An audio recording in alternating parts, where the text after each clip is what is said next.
bonjour à tous ceux qui sont à l'écoute pour cette leçon d'école du sabbat du merveilleux livre de la Genèse que l'on étudie durant ce trimestre et nous allons faire aujourd'hui la leçon 2 qui concerne la chute. Mais tout d'abord, j'aimerais vous présenter ceux qui vont m'assister dans cette présentation. Il y a d'abord le pasteur Paul Scalier. Bonjour Paul. Bonjour, bonjour. Je suis content de commencer avec le commencement, Genèse. Absolument. Très bon texte, merci. Oui. Et on a Georges, qui est un membre de notre Église. Bienvenue, Georges. Bonjour, bonjour.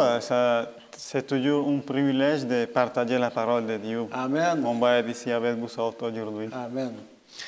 Mais tout d'abord, comme il se doit, on va commencer par une prière. Si tu veux prier pour nous, Paul. Oui. Notre Dieu, notre Père, nous te remercions de ce que nous avons entre les mains, ta parole, de ce qu'elle a traversé les siècles et les millénaires par ta garde, pour venir aujourd'hui nous conduire et nous parler de toi. Accorde-nous, Seigneur, au travers de ta parole, de te découvrir et de découvrir l'immense amour que tu as manifesté pour chacun d'entre nous. Au nom de Jésus. Amen. Amen. Merci pour cette prière. Juste un aperçu de ce qu'on a un peu étudié la semaine dernière concernant la création. On sait que Dieu a créé la terre et le ciel, etc., en 6 jours. Et à 6 reprises, il a dit que la création était bonne. On retrouve ça dans Genèse 1, verset 4, verset 10, verset 12, verset 18, verset 21 et verset 25. Et à la fin de la semaine, lors de son évaluation, la 7e évaluation, Dieu a dit que son œuvre était très bonne. Très bon. Très bonne. Alors, effectivement, quelque chose qui était très bon, mais malheureusement, cette semaine, on va étudier un événement qui est arrivé qu'on pourrait dire qui n'était pas vraiment bon. Ce n'était pas en rapport à la création, mais plutôt aux créatures. Ils se sont laissés duper par le serpent, on va le voir. Et le verset à mémoriser cette semaine, c'était dans Genèse 3, verset 15. On voit qu'il va y avoir un conflit aussi à venir. Genèse 3, verset 15, ça dit ceci: « Je mettrai l'hostilité entre toi et la femme, entre ta descendance et sa descendance. Celle-ci t'écrasera la tête et tu lui mordras le talon. » Bien entendu, on parle du serpent au figuré et aussi de l'Église, là, de Jésus qui allait venir. On voit qu'il va y avoir effectivement un conflit dans l'histoire. Alors, lorsque Dieu a fait la création, il a créé justement tout ce que Adam et Ève avaient besoin pour se nourrir. Il avait pourvu amplement pour leur épicerie. Au verset, dans Genèse 2, au verset 16 et 17, ça dit ceci: « Tu pourras manger de tous les arbres du jardin, tous, sauf, mais tu ne mangeras pas l'arbre de la connaissance de ce qui est bon ou mauvais, ou de la connaissance du bien ou du mal, car le jour où tu en mangeras, tu mourras. » Genèse 2, versets 16 et 17. Alors, on voit qu'il y avait une seule interdiction dans le jardin. Dieu s'était réservé un seul arbre, le fruit d'un seul arbre, qu'il ne devait pas manger. Mais ce qui m'interpelle dans ce verset-là, c'est qu'on appelle cet arbre l'arbre de la connaissance de ce qui est bon, de la connaissance du bien ou du mal. Et je m'interrogeais sur le mot connaissance. Adam et Ève avaient été enseignés à faire le bien. C'est sûr qu'ils pouvaient s'imaginer que s'ils faisaient le contraire, c'était faire le mal. Alors, pourquoi Dieu a mis un arbre pour, justement, tester leur habileté à obéir? C'est que je suis venu à la conclusion, en étudiant le mot « connaissance », qui est en rapport aussi à une relation intime. Dieu ne voulait pas qu'ils aient une relation intime avec le mal. Parce que on peut s'imaginer, on peut se demander pourquoi, mais c'est facile de s'imaginer aujourd'hui pourquoi Dieu ne voulait pas que ça arrive, parce que lorsqu'on voit l'état de notre planète et tout. Mais surtout, moi, ce que je comprends, c'est que l'homme n'est pas capable de gérer le mal. N'est pas capable de faire la différence entre le bien et le mal. Souvent, on entend dire, des choses qui sont mal, mais aujourd'hui sont devenues bien. Tout est accepté. En autant qu'on y trouve notre plaisir, notre gratitude, tout est accepté. Il n'y a plus cette notion de bien ou de mal. Alors Dieu ne voulait pas qu'ils aient cette relation-là avec le mal, qui est ici représentée par la désobéissance à la parole de Dieu, qui avait dit, vous ne mangerez pas de ce fruit-là. Ils ne devaient pas connaître le mal. Et à ces versets-là, à cet avertissement-là, était aussi attachée une menace. Une menace, on peut dire une menace, mais ce n'est pas vraiment le bon mot, moi je considère, un avertissement. Vous allez mourir. Les conséquences. Les conséquences. C'était les conséquences. C'était pas une menace. Il a dit, si vous mangez ça, vous allez mourir. Tout pareil comme si le fruit était empoisonné. On mangeait un champignon empoisonné aujourd'hui, puis vous allez mourir. Et c'était la conséquence qui était là. Et en plus, ils ont été chassés du jardin. Et on retrouve ça dans Genèse 3, verset 24. Ils n'avaient plus accès au jardin d'Éden, donc ils n'avaient plus accès non plus à l'arbre de vie. Parce que l'arbre de vie qui était au milieu du jardin, et l'arbre de la connaissance du bien et du mal qui était, j'imagine, là, je ne l'ai pas vu, mais à côté, parce qu'ils ont dit qu'il était dans le centre du jardin, lui aussi comme l'arbre de vie. Il y avait cette question d'honnêteté de la part de Dieu aussi, parce que Dieu ne pouvait pas non plus faire ignorer ce qui se passait dans l'univers à ce moment-là avec le diable. Et il ne pouvait pas demander à Adam et Ève de l'aimer s'il n'avait pas la liberté que le diable avait eue lui-même. Oui. Donc ce n'était pas véritablement quelque chose que Dieu avait mis, c'est quelque chose que le diable s'était imposé à avoir par la nécessité des choses. Effectivement, oui. Peut-être qu'il n'y en aurait pas eu d'arbre de connaissance du bien et du mal si Satan n'avait pas péché auparavant. On ne sait pas. C'est bien possible parce qu'effectivement, si tout le monde était resté fidèle, les anges, et puis, il n'y aurait pas eu cette nécessité-là de test ou de... Et dans Genèse 3, verset 1-2, Genèse 3, verset 1-2, ça va être le cœur de notre leçon, ça. On a presque seulement 2 versets. Je vais prendre le temps de les lire, puisque justement ça représente notre leçon. Ça dit ceci. Le serpent était le plus rusé de tous les animaux des champs que l'Éternel Dieu avait fait. Il dit à la femme, Dieu a-t-il réellement dit, vous ne mangerez pas de tous les arbres du jardin? La femme répondit au serpent, nous mangeons du fruit des arbres du jardin, mais quant au fruit de l'arbre qui est au milieu du jardin, Dieu a dit, vous n'en mangerez point et vous n'y toucherez point, de peur que vous ne mouriez. Alors, on nous présente la situation, justement, l'introduction du serpent qui est venu, justement, pour tenter Adam et Ève. Et c'est drôle parce que lorsque l'on présente le premier verset, on présente le serpent. Alors, on ne dit pas les serpents, méfiez-vous des serpents, parce qu'il y en avait plusieurs, j'imagine. Il y en avait au moins 2, en tout cas. Parce qu'ils ont été créés par Père. Oui. Mais il y en avait peut-être plusieurs. Et il semblerait que c'était des créatures extraordinaires. Ellen White nous dit, dans Patriarches et Prophètes, à la page 31, ça nous dit ceci. C'est quelque chose qu'on a du mal à s'imaginer, mais c'est bien justement de voir ce que dit l'esprit de prophétie à ce sujet-là. Afin d'accomplir son œuvre avec succès, Satan se décida à employer un déguisement bien propre à servir ses desseins sinistres, celui du serpent, le déguisement du serpent. Cet animal était alors une des créatures les plus intelligentes et les plus belles de la création. Il possédait des ailes. On imagine mal les serpents avec des ailes, mais il semblait qu'il possédait des ailes. Et devenait en plein vol un objet éblouissant ayant l'apparence et l'éclat de l'or poli. Wow! J'imagine que c'était un être, une créature assez impressionnante. Impressionnante, oui. Alors, on nous présente justement le serpent qui a pris cette apparence-là, qui a pris ce déguisement-là.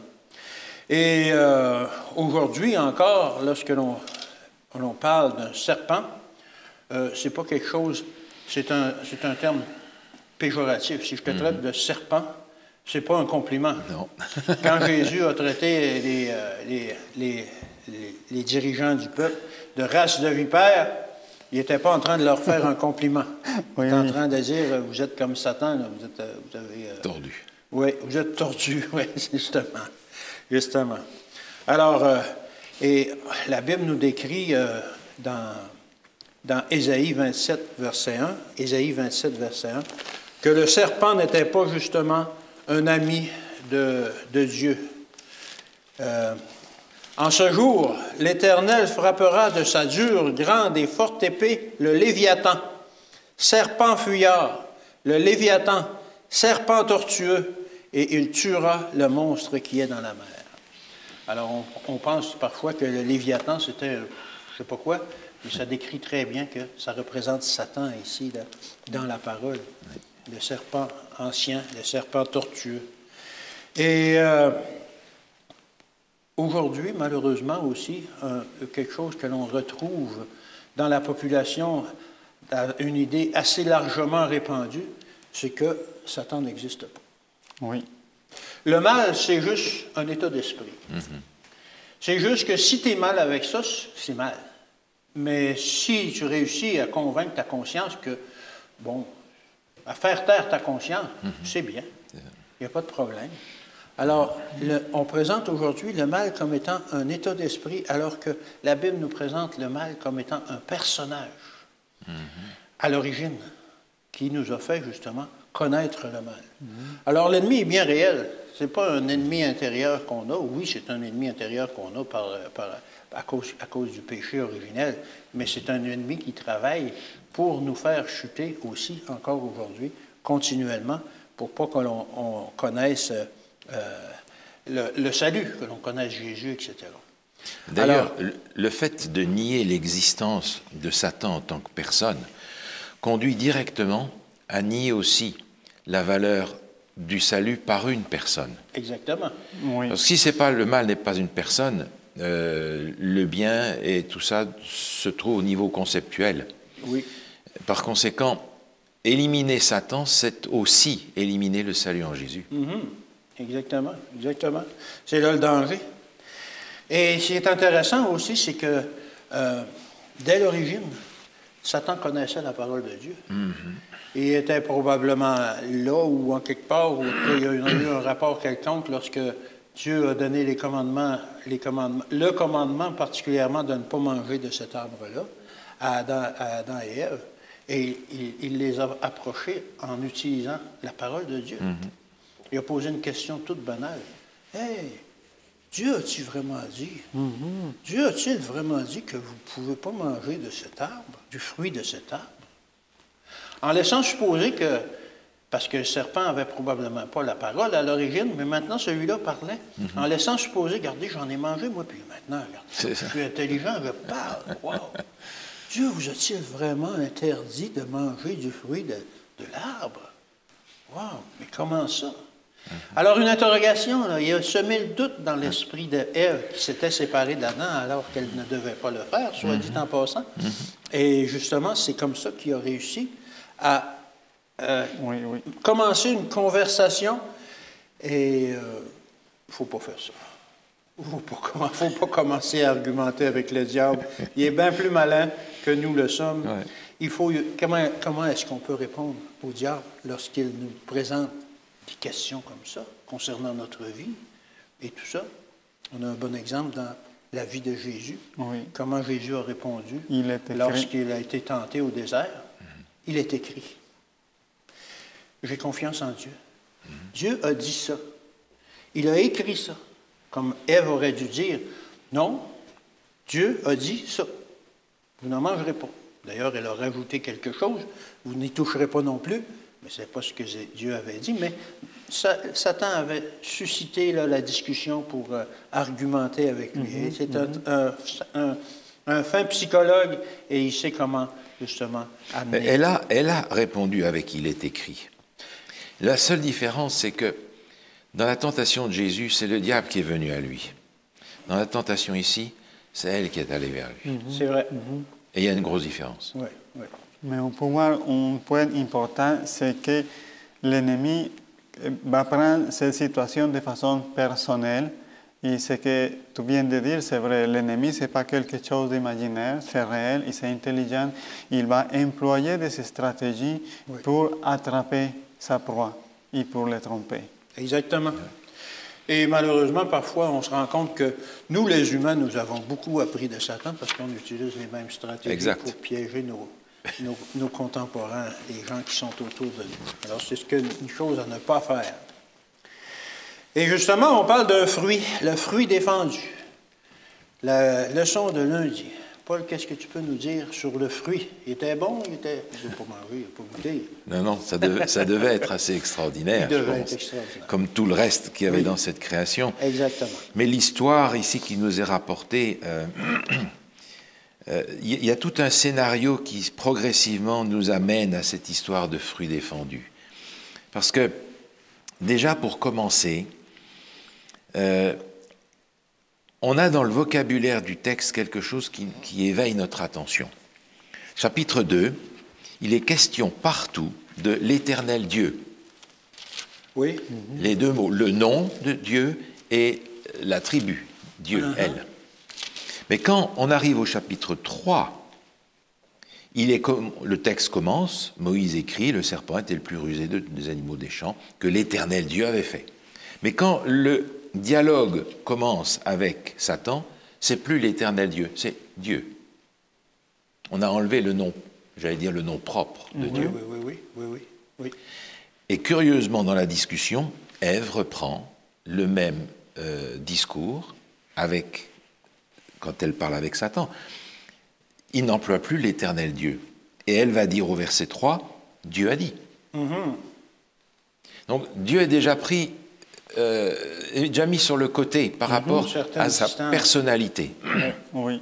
Il reste le mot Dieu, mais le nom de Dieu est sorti déjà de cette affaire. Et puis, il nous est dit qu'il était ici l'animal le plus rusé. Il y a un jeu de mots qu'on va retrouver ici dans le texte en rapport avec ça.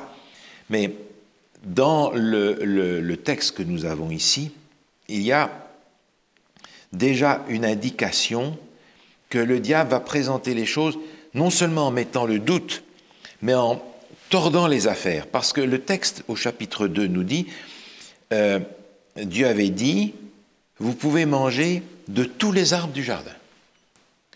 Juste celui-là, vous ne mangez pas. Et Satan pose la question, il vous a interdit de manger de tous les arbres du jardin? Oui, c'est ça.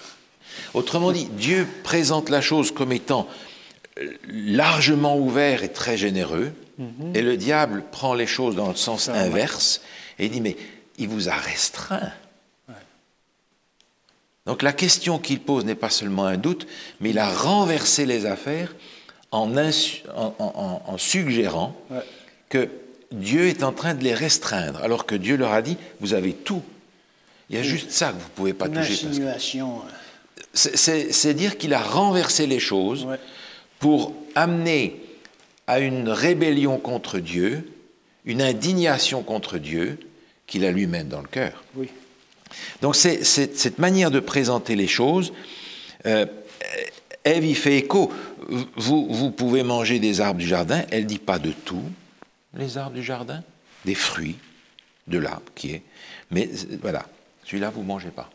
Donc elle a déjà oublié le tout que Dieu avait donné, en réponse à ce que le diable lui dit. Oui. Elle a déjà intégré cette limitation. Elle a déjà intégré cette mentalité que le diable met dans son esprit. Et le serpent dit à la femme, verset 4, « Vous ne mourrez point ». Le mot « mais » ici pourrait être traduit peut-être probablement plus précisément par « car ». Vous ne mourrez point, car Dieu sait que le jour où. Autrement dit, il ne veut pas que vous en mangiez parce qu'il veut vous restreindre. Oui. Et ça, c'est assez caractéristique parce qu'aujourd'hui encore, si vous essayez de restreindre ce qui apparaît comme la liberté de quelqu'un, mes amis, mais vous avez du fil à retordre.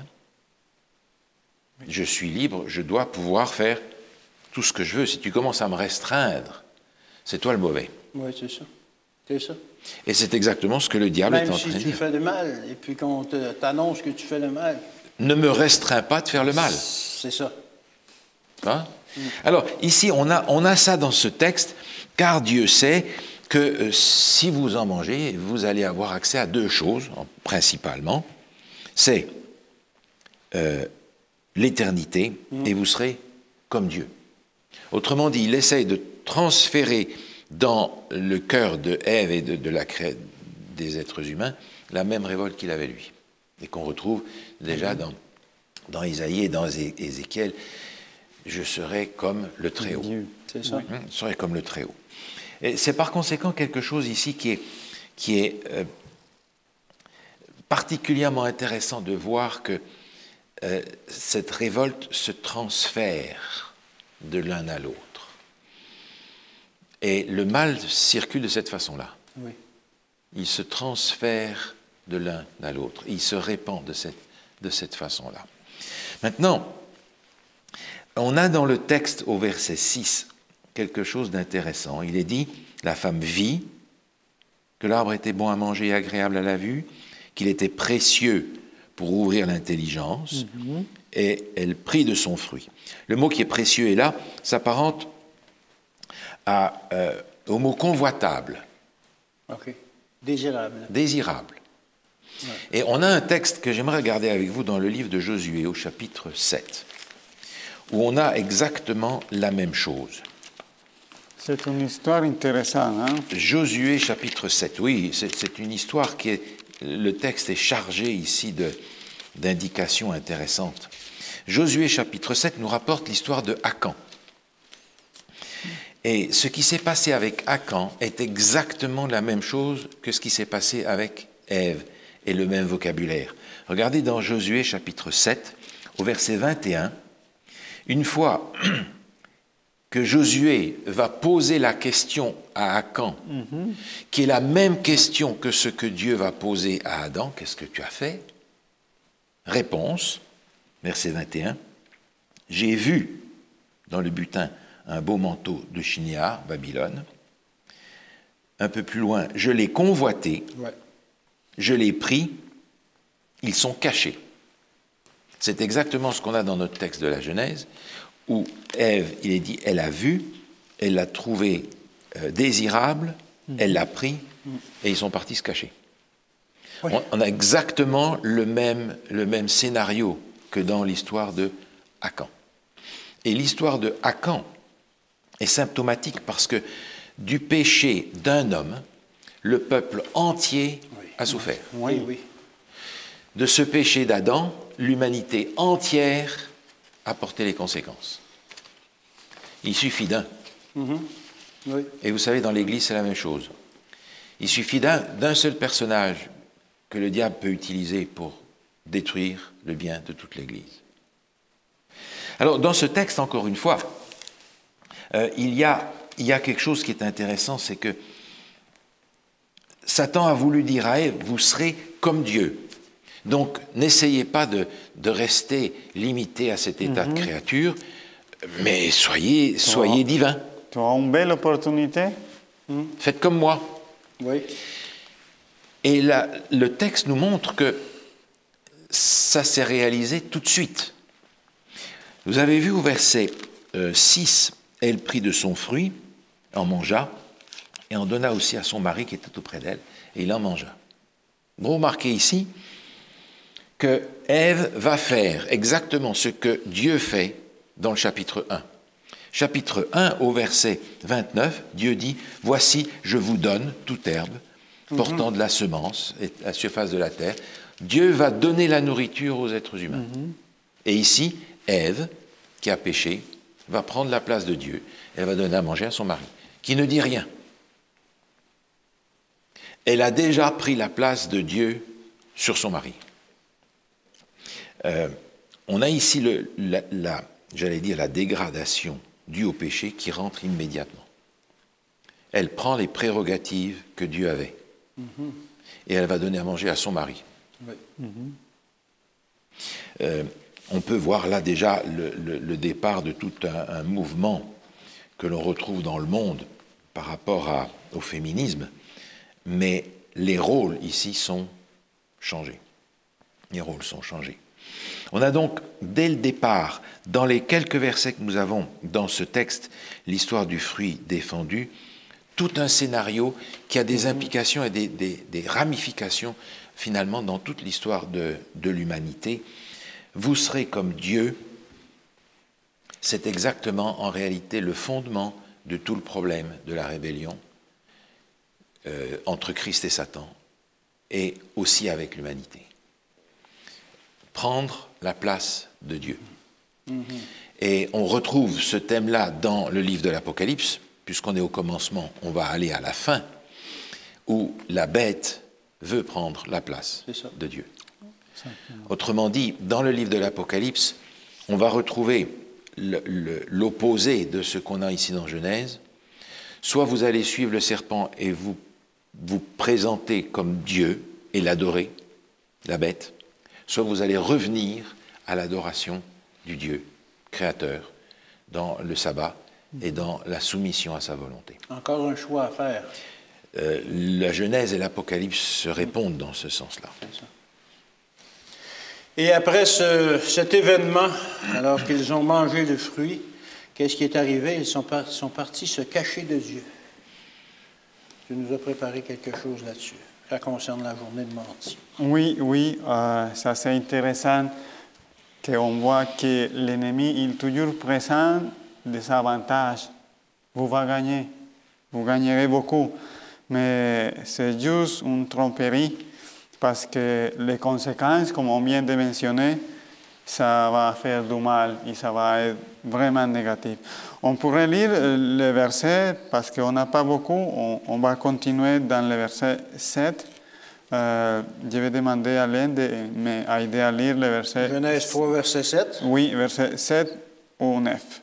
Les yeux de l'un et de l'autre s'ouvrirent. Oh, ils ont ouvert les yeux tout à coup. Ils connurent qu'ils étaient nus, et ayant cousu des feuilles de figuier, ils s'en firent des ceintures. Alors ils entendirent la voix de l'Éternel Dieu qui parcourait le jardin vers le soir, et l'homme et la femme se cachèrent loin de la face de l'Éternel Dieu au milieu des arbres du jardin. Mais l'Éternel Dieu appela l'homme et lui dit, « Où es-tu? » Où es-tu? Oui, merci beaucoup. Bien comme l'idée que le pasteur Paul nous présentait, l'homme commence à prendre la place de Dieu. Parce que dans le chapitre 1, on trouve que c'est Dieu qui fait. Oui. Mais maintenant, l'homme il prend la place parce qu'il doit faire quelque chose, mais vraiment quelque chose d'inférieur, parce que le verset nous dit ils ont fait des vêtements de figuier. Oui, ils se sont retrouvés nus. Il y avait un vêtement de lumière et maintenant, il n'y en a plus. On n'a plus. Et c'est ça l'idée. L'ennemi, il nous présente qu'on va avoir quelque chose d'avantage, on va être gagnant, mais on commence à voir les résultats qui sont vraiment négatifs. Et l'histoire, ce n'est pas simplement pour pointer les doigts sur l'erreur d'Adam et Ève, c'est nous voir à nous-mêmes dans la situation. Parce que même aujourd'hui, on a des choix à faire. Et on a des décisions à prendre. Mais on doit comprendre, par rapport à ce qu'on apprend de cette histoire, on doit faire confiance à ce que Dieu nous fait. Pas faire confiance à l'ennemi parce qu'il va toujours nous présenter les choses d'une façon belle, harmonieuse, mais c'est juste pour cacher les poissons que lui a pour nous empoisonner et pour nous faire du mal.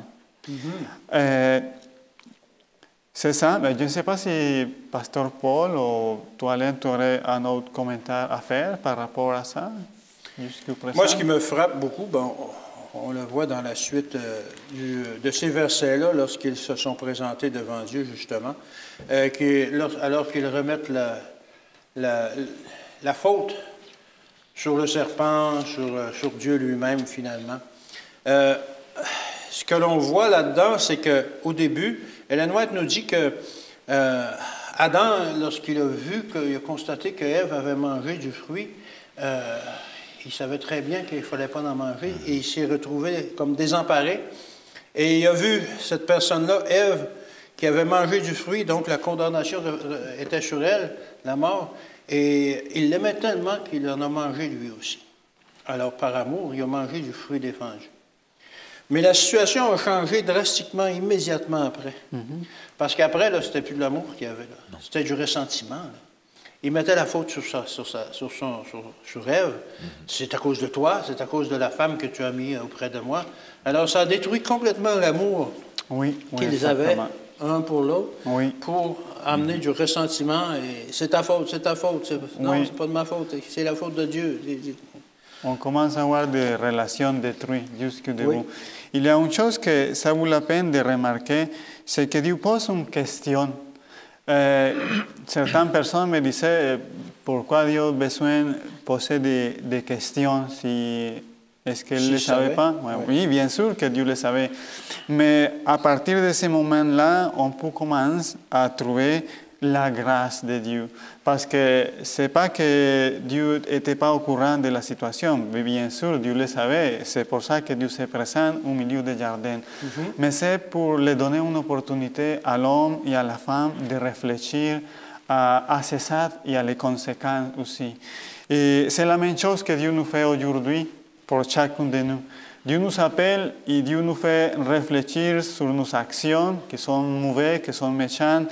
Mais ce n'est pas pour nous condamner, ce n'est pas pour nous donner juste des malédictions, non, c'est pour nous inviter à reconnaître la situation aussi dangereuse, la situation aussi dénigrante qu'on a vers le péché et l'opportunité que Dieu nous offre. Et c'est ça qu'on trouve dans le verset suivant. On va voir que Dieu commence à faire un jugement.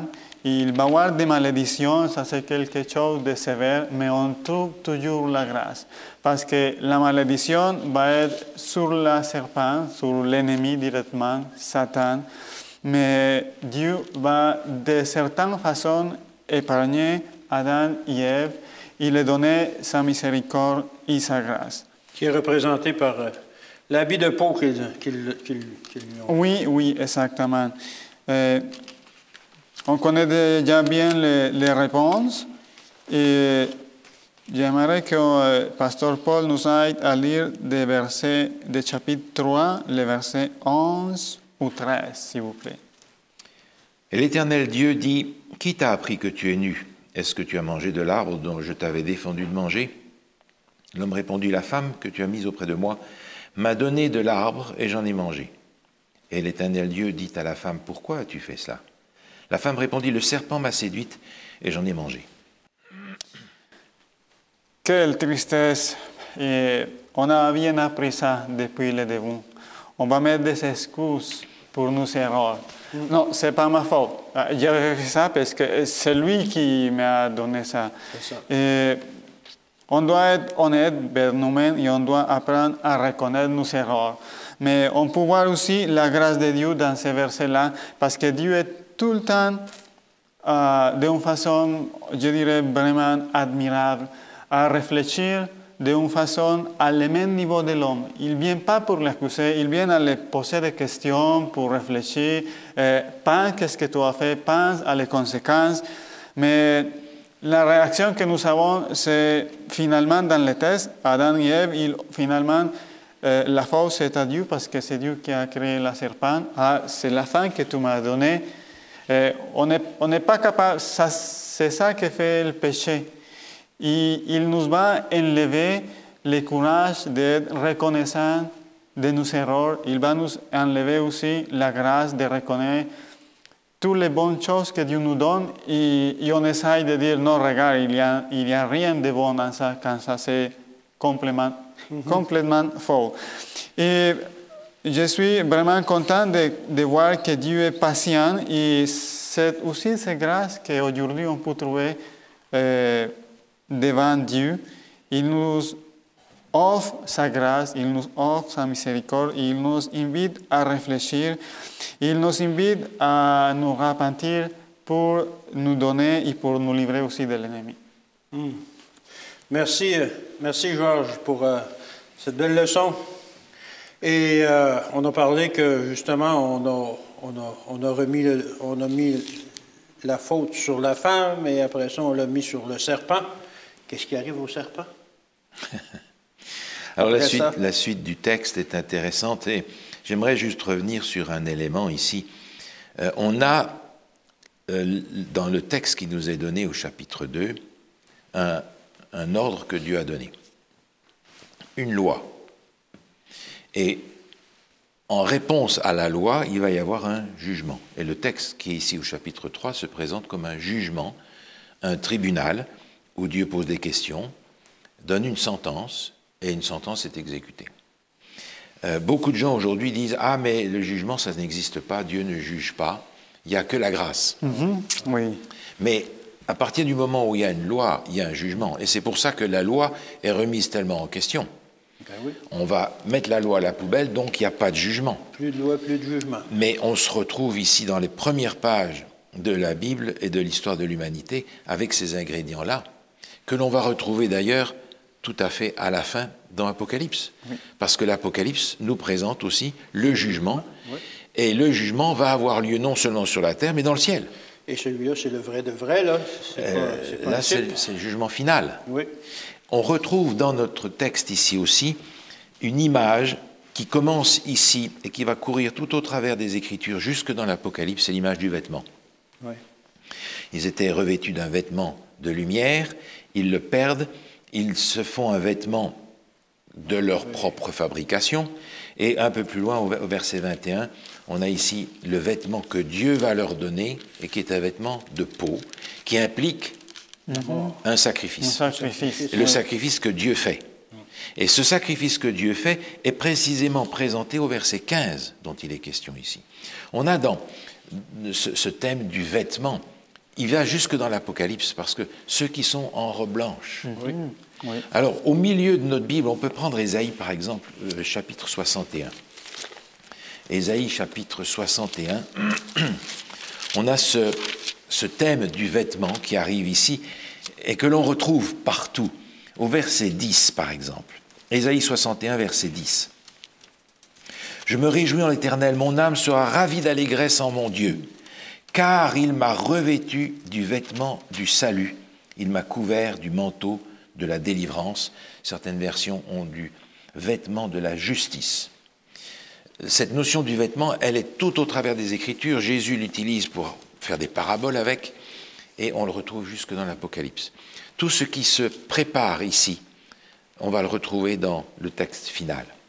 Maintenant, le texte est intéressant parce que il nous est dit au verset 8 qu'ils vont se cacher loin de la face de l'Éternel Dieu, pas seulement de Dieu cette fois-ci, au milieu du jardin, qui fait pendant avec l'endroit où se trouve le fameux arbre en question. Il nous est dit, au verset 3 du chapitre 3, que c'est l'arbre qui est au milieu du jardin. Où est-ce qu'ils vont se cacher? Ils vont se cacher dans le mal qu'ils ont commis. La similitude du vocabulaire nous associe l'arbre de la connaissance avec l'endroit où ils vont se cacher. Et puis, maintenant, les mots sont intéressants parce que il nous est dit que le serpent était le plus rusé de tous les animaux. Et quand on finit le chapitre 2 au verset 25, il est dit que l'homme et la femme étaient tous les deux nus. C'est le verset qui vient juste avant. Et ces deux mots, d'après les commentateurs, n'imaginez pas que je parle l'hébreu couramment. C'est pas les mêmes mots, c'est pas les mêmes racines, mais ils sonnent de la même manière. Oui, c'est ça. Hein? Ils sonnent de la même manière. Et il y a un troisième mot dans le texte qui est différent, mais qui s'apparente dans le son, c'est au verset 14, chapitre 3, tu seras maudit. Ah oui. Trois mots qui sont associés par le son, même si ce sont des mots différents, et qui nous permettent de comprendre que ces trois idées sont associées les unes avec les autres. Effectivement, comme Georges l'a mentionné, on a ici quelque chose d'absolument extraordinaire, c'est que la malédiction va tomber seulement sur le serpent. Et elle va tomber ensuite, plus tard, sur le sol, pas sur Adam et Ève. C'est un jugement qui est rendu, j'allais dire, faussé, je ne sais pas si c'est le mot, parce qu'il y a le verset 15. Et dans ce verset 15, on voit « Je mettrai inimitié colère, guerre entre toi et la femme, entre ta postérité et sa postérité. Il t'écrasera la tête et tu lui blesseras le talon. Le texte nous dit dans notre version, celle-ci, Ouais. comme si la génération, la postérité, était l'antécédent du verbe. Et les commentateurs font remarquer que, en réalité, ce n'est pas comme ça que le texte pourrait être traduit. Il faudrait dire « il ». Il y a là un pronom personnel masculin qui ne correspond pas dans la grammaire du texte. Et on comprend que la postérité est au singulier. L'apôtre Paul, dans l'Épître aux Hébreux, on a vu le trimestre précédent, avait mentionné que cette postérité au singulier vise une personne et pas une foule de gens. On a donc ici dans ce texte une perspective d'un personnage. On mentionnait tout à l'heure la dépersonnification du diable et de Jésus. Mais il arrive ici d'une façon très claire, d'une façon pratique, où en réalité il va y avoir un combat mortel pour les deux. Tu vas lui écraser la tête, parce que si on écrase la tête d'un serpent, le problème est résolu. C'est fini. Mais la blessure mortelle va lui être infligée au talon, le poison mortel va lui être donné. Il y a mort des deux. Ouais. Et à cause de ça, le jugement de Dieu va être biaisé, si je peux dire, en faveur d'Adam et Ève. Ce texte, avec son contenu, est intéressant. Notre leçon mentionne le texte de Romains, chapitre 16. On va le relire parce qu'il est extrêmement significatif par rapport à ce que nous avons là. Romains chapitre 16, le verset 20, nous dit « Le Dieu de paix écrasera bientôt Satan sous vos pieds. Que la grâce de notre Seigneur Jésus-Christ soit avec vous. » Ce texte est intéressant parce que Genèse nous dit que c'est Jésus qui va écraser la tête du serpent. Mais on apprend que le Seigneur va nous donner la grâce de faire la même chose. Oui, c'est ça, sous vos pieds. La grâce de faire la même chose. Alors je me dis, mais j'aimerais déjà pouvoir arriver à faire ça maintenant. Mais il a dit bientôt. Oui, c'est ça. Il a dit bientôt. Ça va venir. On a dans ce texte ici quelque chose que j'aimerais souligner et qui est en rapport avec le psaume 110, où l'on retrouve les mêmes ingrédients. Psaume 110 qui est un psaume messianique. Vous remarquez, il est dit au début du psaume 110. Parole de l'Éternel à mon Seigneur, assieds-toi à ma droite, jusqu'à ce que je fasse de tes ennemis ton marchepied. On retrouve la même idée, la même chose. Et dans ce psaume qui est assez court, on retrouve les deux. Il y a d'une part le Christ qui écrase la tête du serpent, mais on retrouve aussi cette idée de pied et de tête. Plus loin dans le psaume 110, il est dit « Il brise des têtes sur toute l'étendue du pays, il boit au torrent pendant qu'il marche, c'est pourquoi il relève la tête. » Donc on retrouve dans le psaume 110 les mêmes ingrédients que ce que nous avons dans le texte de Genèse 3.15, qui apporte ici la solution au problème avec une dimension qui nous indique que le plan du salut va coûter très cher. Oui. Même si la malédiction ne tombe pas sur Adam et Ève, elle va tomber sur celui qui va payer à leur place. Oui. Et on a déjà ici une notion fondamentalement importante de substitution. On essaye parfois d'enlever la substitution dans le rôle du Christ. C'est-à-dire qu'on est en train de tuer ce que le Christ a fait pour nous. La notion de substitution dans la mort est ici dans ce texte, où cette mort dont Adam et Ève avaient été avertis va tomber en réalité sur celui qui va être mordu au talon. Grâce à cela, le jugement va être délivré en notre faveur. Et même si Adam et Ève vont devoir supporter la conséquence de ce qu'ils ont fait ici, c'est une conséquence qui, par rapport à la mesure de l'éternité, finalement, n'est pas si grande que ça. Ça, c'est temporaire. J'aimerais juste terminer cette journée de mercredi avec une image. Vous vous souvenez de cet épisode épique de David et Goliath? Oui. Le petit David qui va couper la tête du géant. Et le texte nous raconte que David va amener la tête du géant et va l'enterrer à Jérusalem. Maintenant, avancé dans le temps de 1000 ans, au moment où Jésus, lui, est condamné par les créatures, lui le Créateur, et on va le condamner à être crucifié hors de la ville, avec les maudits, sur un lieu qu'on appelle Golgotha, le lieu du crâne.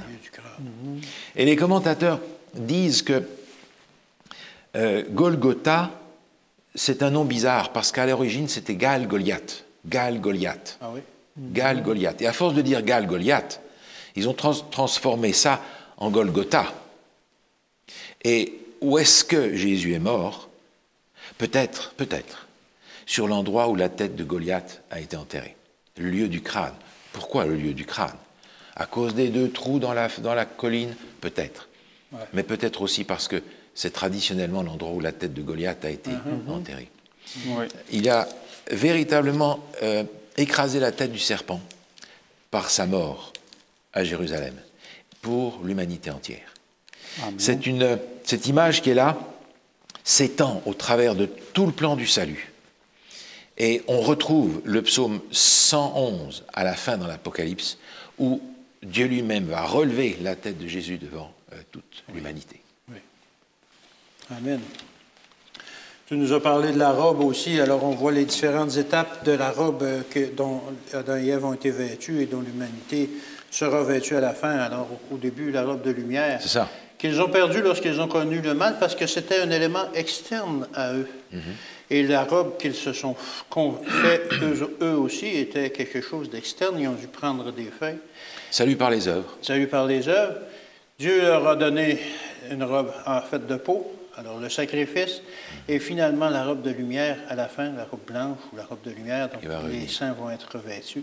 Encore quelque chose d'externe à l'homme, qui vient de Dieu, quelque chose qui vient de Dieu. Alors on voit que le sacrifice, le plan du salut, c'est vraiment une œuvre de Dieu, du commencement jusqu'à la fin. Et après toutes ces choses qui sont arrivées à Adam et Ève, quelle a été la destinée humaine? Oui, on va reprendre les mêmes versets qu'on a déjà commentés et étudiés un petit peu. Mais c'est triste dans le sens que la mort, on commence à connaître la mort. Et il s'arrête d'une façon, on dirait que positive. Parce que Dieu a tué des petits agneaux, on pourrait dire, pour lui fournir des belles robes, des vêtements appropriés pour Adam et Ève. Mais aussi, c'est triste parce que c'est une chose qu'on n'était pas exposé à les connaître. Et ça a été dur pour Adam et pour Ève. Et c'est à ce moment-là qu'ils ont plus conscience de cette erreur fatale. Parce que c'est simplement voir mourir un petit animal, mais c'est Dieu qui l'a fait, il le fait comprendre que pour avoir la chance d'avoir la vie éternelle un jour, ça serait Jésus même, ça serait Dieu même à leur place qui va mourir. Et ça a vraiment brisé le corps d'Adam et d'Ève, mais ça les a ramené aussi l'espoir.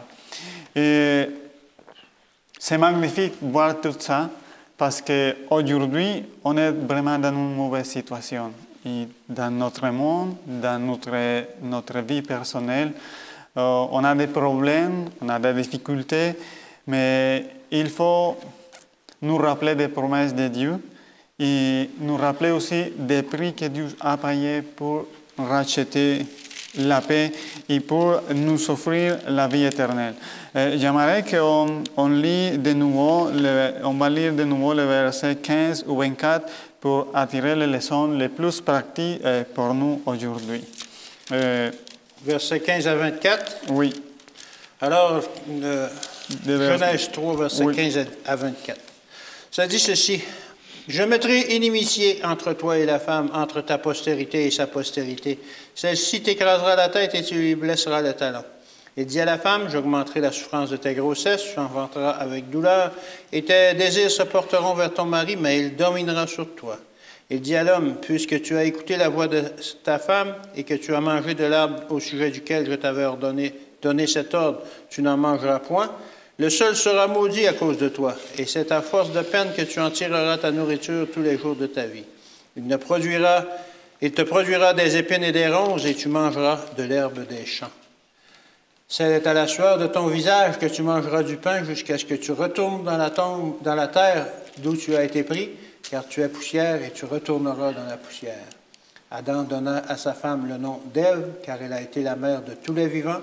L'Éternel Dieu fit à Adam et à sa femme des habits de peau et il les en revêtit.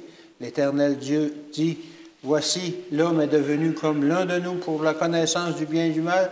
Empêchons-le maintenant d'avancer sa main, de prendre de l'arbre de vie, d'en manger et de vivre éternellement.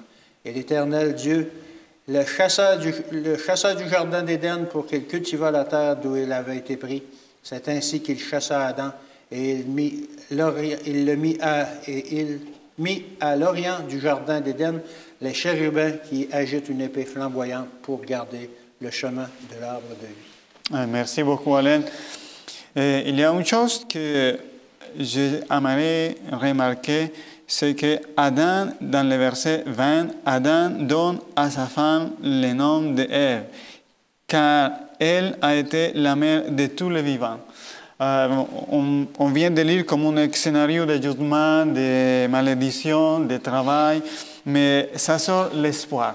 L'espoir qu'il va avoir une descendance, il va avoir la vie malgré la malédiction et malgré les choses négatives qui sont arrivées.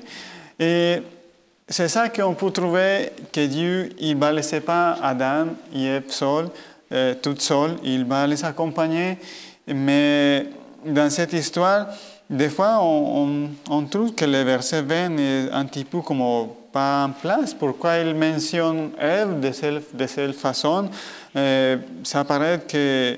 Mais c'est un verset qui nous donne de l'espoir. Il va avoir de la vie, il va avoir l'opportunité. Et aussi, il faut nous rappeler que dans le verset 15, il va parler aussi de la femme. Et ça serait de la femme qui va avoir, c'est quelqu'un qui va détruire l'ennemi, qui va l'écraser la tête, comme Paul nous l'a dit. Et c'est intéressant parce que j'aimerais dire que le conflit est toujours aussi personnel. On ne peut pas dépersonnifier Satan et Jésus, mais c'est un conflit qui est personnel aussi. Et chacun de nous, on doit prendre place dans ce conflit. Et on peut voir le résultat quand on est trompé par l'ennemi. Dieu ne nous abandonne pas. Dieu est à nos côtés pour nous aider.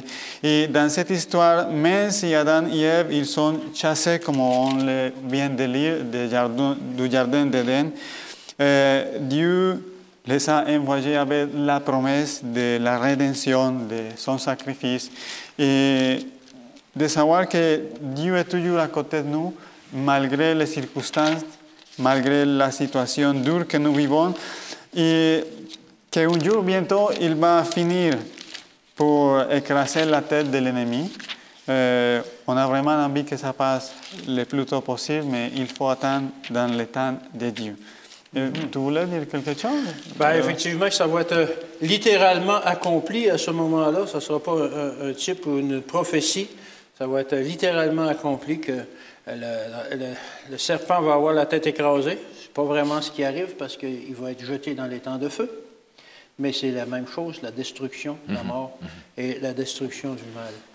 Et ce qui est intéressant de constater dans la structure de notre leçon, dans Genèse 3, c'est, au début, on parle de la chute, on parle de la culpabilité et tout ça, et on parle du jugement. Mais c'est qu'au milieu de ce chapitre, il y a justement la prophétie messianique. La prophétie au verset 15 qui nous annonce qu'il y aurait une solution à ça. Une solution qui serait permanente, qui ne s'accomplirait pas sans douleur, sans sans avoir souffrance, oui. ça va être une solution coûteuse, mais il y a une solution qui va être mise en place pour justement qu'on puisse bénéficier aujourd'hui de la vie éternelle. Mais tu vois, Alain, ce texte qui est au centre ici, dont tu parles, nous oriente vers quelque chose qui me paraît important pour nous aujourd'hui. On a lu le texte tout à l'heure en disant que Dieu a mis des anges à l'Orient pour garder l'entrée du jardin. On comprend que ce jardin d'Éden, d'où Adam et Ève ont été chassés, est en réalité le deuxième temple qui a jamais existé. Le premier étant dans le ciel, le deuxième sanctuaire, c'est le jardin d'Éden. Et il a son entrée à l'Orient. Et quand on regarde la description du temple dans les écrits de Moïse et plus loin, on voit que le temple est rempli d'images de la végétation qu'on retrouve dans le sanctuaire. Adam et Ève ont été chassés du sanctuaire.